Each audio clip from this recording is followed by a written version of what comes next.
Coming up, the Bruins dominate again, and the Senators spoil Patrick Kane's first game as a Ranger. This is Locked On Game to Game, NHL. Every game, every team, every angle. Locked On Game to Game, your team every day. Welcome in. You are listening to Locked On Game to Game NHL. Local experts join us to go over the biggest stories on the ice. I'm your host, Kainani Stevens. Thank you so much for making Locked On your first listen every weekday. The Boston Bruins made it look easy yet again on Thursday. They scored 5 goals in the third period alone to take down the Sabres. Locked On Bruins tells us how Boston dominated this time around against Buffalo. The Boston Bruins are the fastest team in NHL history to reach the 100-point mark after defeating the Buffalo Sabres 7-1 here on Thursday night. This is Ian McLaren, host of Locked On Boston Bruins. And not only did they eclipse the 100-point mark, but they also have a goal differential of plus 103 after the 7-1 win. This comes on the day that the Bruins traded for Tyler Bertuzzi, signed David Pastrnak to a contract extension. Not all roses, however, as Brad Marchand was injured during the course of play and was not able to return. Hopefully, that injury is not too serious, as the Bruins are already without the services of Taylor Hall and Nick Foligno. Subscribe to Locked On Boston Bruins for all the latest on the black and gold. The Red Wings lost a heartbreaker at home last night, falling in overtime to the Kraken. Locked On Red Wings looks at that rough finish for Detroit. The Detroit Red Wings losing streak is extended to 4 games, but they get out of there with a point after a comeback falls short against the Seattle Kraken 5-4 in overtime. Scotty, what'd you make of this game post 2 big trades? Yeah, we said it on the show yesterday, and I'll say it again. I think this is one of the weird instances in sports where the biggest storyline and the biggest news of the organization is not happening in the middle of the game. And so I think a lot of fans felt that way. But yeah, I mean, first game post Burt and Hronek, and it was a crazy one, very high scoring throughout the entire thing. Obviously getting the point in overtime. Ernie got in a fight. That was kind of cool, but I don't know. My brain is in way too many other places off the ice, honestly. And it looked like that on the ice as well if you watched the hockey game. And we'll break down the whole thing on Friday's episode of Locked On Red Wings.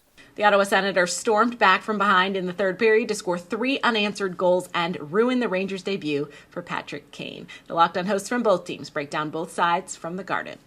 Derek Brassard reminds us why his nickname is Big Game Brass, with 2 goals in a 5-3 win over the New York Rangers in his 1,000th NHL career game. I'm Brandon Pillar from the Locked On Senators podcast, and this was a big win for the Sens up against a tough New York Rangers team at Madison Square Garden. So Derek Brassard showed up and got 2 goals that helped the Sens get to the 5-3 win. It was also Jacob Chychrun's debut as an Ottawa Senator. He had a bit of an injury scare, but luckily nothing too serious. And the Ottawa Senators send the Madison Square Garden fans home sad in Patrick Kane's debut. Join us at the Locked On Senators YouTube channel for our immediate reaction in the postcast. The Ottawa Senators spoil the New York Ranger debut of Patrick Kane and defeat the Rangers by a final score of 5-3 at Madison Square Garden. What is going on, everybody? This is John Chick with Locked On New York Rangers, and one of those nights where, I thought the Rangers kind of, shot themselves in the foot at the start of the third period, coming out a little bit flat there, and also I thought the inability to capitalize on the power play opportunities was really big in this game as well. I realize the Senators have been really good on the kill lately, but be that as it may, Rangers had a lot of opportunities there, including a 5-minute major against the Senators. We're not able to cash in. As for Patrick Kane, overall I thought it was a pretty solid debut. Didn't have anything to show in terms of points, but nevertheless, he's out there on a line with Artemi Panarin and Vincent Trocheck, and him and Panarin seemed to be on the same page, came close to setting each other up for goals on several occasions, especially early in this game, and I think it's only a matter of time before that clicks, just like it did in Chicago, all those years ago. But we'll be talking about all this and more, going to be breaking down the New York Ranger debut of Patrick Kane in great detail on the next episode of Locked On New York Rangers. Do not miss it. Coming up, the Stars and Kings go on big scoring runs. This is Locked On Game to Game NHL. Today's edition of Locked On Game to Game is brought to you by Built Bar, the best tasting protein bars out there on the market. Probably because they're made with 100% real chocolate. They're high in protein, but low in fat, low in sugar, and low in carbs, so they are good for you too. They come in dozens of different flavors, including the puffs, which are made with that protein-infused marshmallow, my personal favorite. And while you can always get Built Bars at Built.com, you can now get them at your local Walmart and Sam's Club. If you head over to Walmart, they have the 4-bar boxes in the pharmacy section. If you head to Sam's Club, you can get a 13-bar box of the puffs flavors if you head over there. Trust me, you will not regret it. Welcome back to Locked On Game to Game NHL. I'm your host, Kainani Stevens. Thank you once again for making Locked On your first listen every weekday. The Stars scored 3 unanswered goals of their own in the third period and picked up a win in Chicago over the Blackhawks. Locked On Stars tells us how Dallas pulled away in the final period. The Dallas Stars pick up another big regulation win this night in Chicago, and with some pretty weird circumstances going into this game. It was pretty much announced on social media that the Stars would be making a trade for forward Max Domi. We have a video on that already up on the Locked On Stars YouTube channel. Go ahead and check that out. But right now, we're talking about this big win. The Stars win on Wednesday night and Thursday night. And some pretty incredible performances at the United Center on Thursday evening. Roope Hintz picks up the hat trick, giving the Stars plenty of life offensively. But really the crazy story comes on the other end of the ice. Matt Murray makes his NHL debut and picks up the win for the Stars, saving 19 of 21 shots faced. The team came up for him big when he needed it most, and the team was clutch down the stretch in the third period, not allowing a goal and scoring 3 of their own to pick up 2 points and start to build a little bit of a win streak here.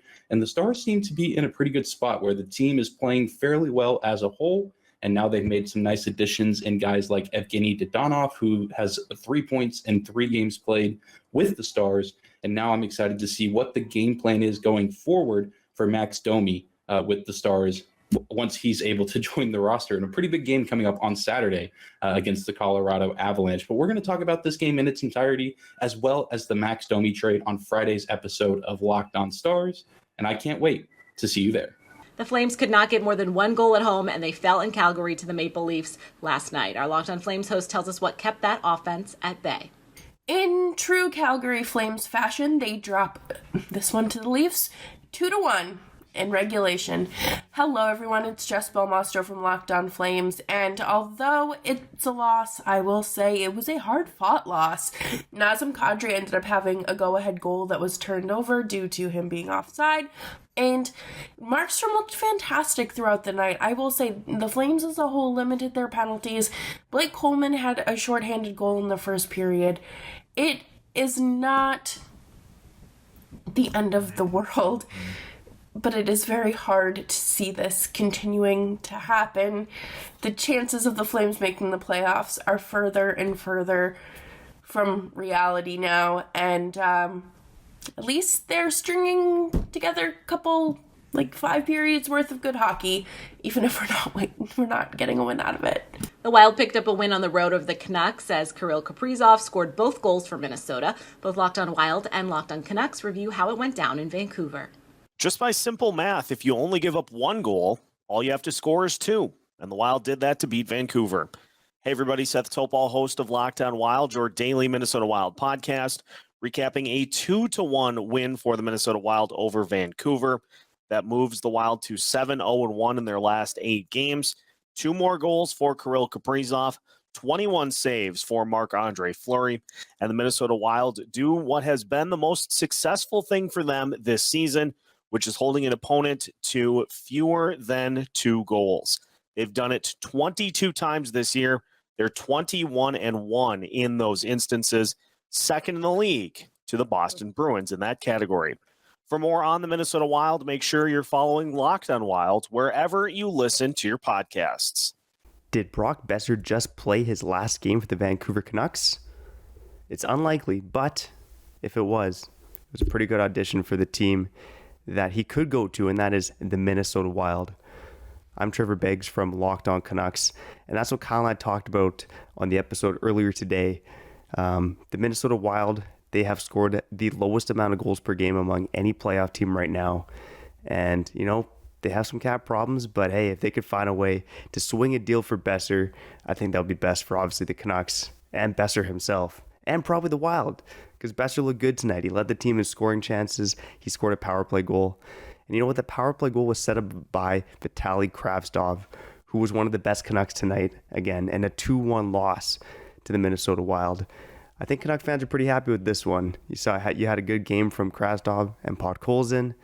And hey, the Canucks lost. That's what we need right now. That's what we need. Big day tomorrow with the NHL trade deadline. Kyle and I got you covered on Locked On Canucks. We'll catch you then. The Kings took the lead in the third period against the Canadiens and held on the rest of the way for a 1-goal win. Locked On Kings has more after LA's home win against Montreal. After an emotional couple of days, the LA Kings grind out a win over Montreal. Hi, I'm Eddie Garcia with the Locked On LA Kings podcast. The LA Kings played their first game after wrapping up a 5-game road trip and the difficult trade of legendary goalie Jonathan Quick. The Kings couldn't muster up much emotion, being outplayed by the visiting Habs for the first period and falling behind 1-0. But in the second period, LA got things going, tying up the game on an Alex Iafallo goal, his 9th of the season. Gabe Vilardi with a nice assist. Then in the third, it was Vilardi finding the back of the net with his 20th goal of the season, a new career high for him to give LA the 2-1 lead. Just a minute, 3 seconds later, the red-hot Andrzej Kopitar scored his 25th goal of the season and his 9th goal in the last 8 games to make it 3-1 Kings. Montreal would add one more goal, but could not get any closer as LA skates off with a hard-fought 3-2 victory. Goalie Phoenix Copley gets the start in the win, allowing 2 goals on 21 shots and improving to 19-4-2 on the season. One of the Kings' trade deadline pickups, defenseman Vladislav Gavrikov, played 16 minutes and 13 seconds on the third pairing, and he was held without a point. We'll have a full recap of the win over the Canadiens on Friday's show. For more, check out Locked On LA Kings wherever you get your podcasts, your team every day. The Blues fell 2-0 early in San Jose, but then went on to score 4 in a row and cruise to a win over the Sharks. Locked On Sharks goes over how the defense fell apart as the game went on.